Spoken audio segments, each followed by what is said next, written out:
संत कबीरदास जी कहते थे, अभी मजा आएगा ना भिड़ो। पोथी पढ़ी पढ़ी जगमुआ, पंडित भयानक होई। तो रुको जरा, सब्र करो। भगवान शिव अविनाशी हैं और हमारा मत कहता है कि शंकर जी और भगवान विष्णु जी दोनों एक ही हैं। शिव के पिता मंगल हैं। शिव के पिता मंगल हैं। मेरा दिल बैठा जा रहा है, कुछ तो बोलो। शिव के पिता है ब्रह्मा।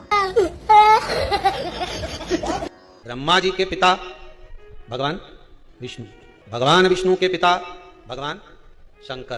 प्रश्न खड़ा हो जाता है कि शंकर जी के पिता शिव के पिता कौन है? शिव के पिता है ब्रह्मा।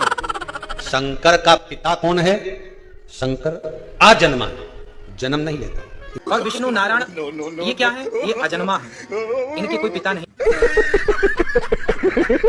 शिव कौन है? जिसे आंखों से देख नहीं सकते, जिसके पास शरीर नहीं है, जो मन और बुद्धि से परे है, जिसकी कल्पना भी नहीं की जा सकती, जो पाप पुण्य से परे है, जो जन्म मृत्यु से परे है, जो धर्म से परे है, जिसकी कोई जाति नहीं है, जिसका कोई लिंग नहीं है, चल झूठा, वो शिव है। शिव को स्वयंभू के रूप में जाना जाता है। स्वयंभू यानी स्वनिर्मित।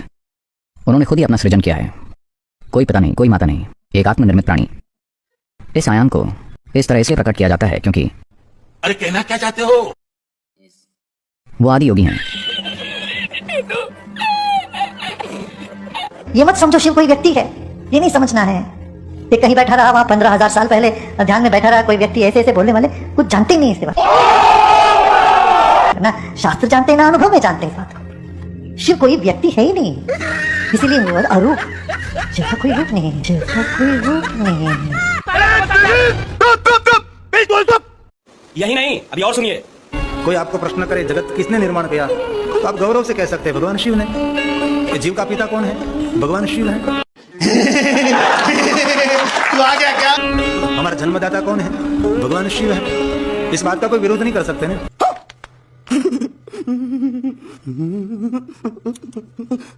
श्री कृष्ण हमारे पति हैं, बाबा भोलेनाथ और माँ पार्वती हमारे माता पिता हैं। ये सीधा सा बात समझ लो। नहीं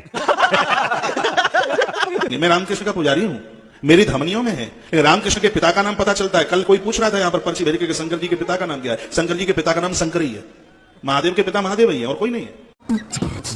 महाशिवरात्रि का जो महाफेस्टिवल है ये इससे मनाया जाता है क्योंकि शिव जी का पार्वती जी के साथ विवाह हुआ है। कुछ लोग लगता है शायद इससे शिव जी का जन्म हुआ होगा। शिव जी तो अजन्मे हैं, अविनाशी हैं, दिव्य हैं, तो इसीलिए उनका जन्म नहीं होता। वाह वाह Vijay ji, congratulation congratulation, successful person, good. तो रुको जरा, सब्र करो।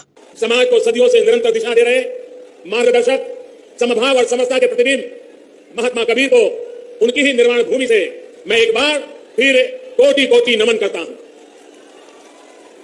ऐसा कहते हैं कि यहीं पर संत कबीर, गुरु नानक देव और बाबा गोरखनाथ जी ने एक साथ बैठ करके आध्यात्मिक चर्चा की थी। कबीर जी ने बिना किसी लाज लिहाज के रूढ़ियों पर सीधा प्रहार किया था। मनुष्य मनुष्य के बीच भेद करने वाली हर व्यवस्था को चुनौती दी थी। कबीर काम में विश्वास रखते थे, अपने राम में विश्वास रखते थे। मानवता की रक्षा, विश्व बंधुत्व और परस्पर प्रेम के लिए कबीर की वाणी एक बहुत बड़ा सरल माध्यम है। और अभी तो रुको, क्लाइमैक्स अभी बाकी है। आज तक ब्रह्मा विष्णु महेश की कोई उत्पत्ति करने वाला आदमी नहीं था। ऋषि वह ऋषि चाहे कोई कितना विद्वान पाक रहा था। अब थोड़ा सा ये मौखिक बता के फिर आपको शास्त्रों में दिखाऊंगा, तब आपका विश्वास दृढ़ होगा।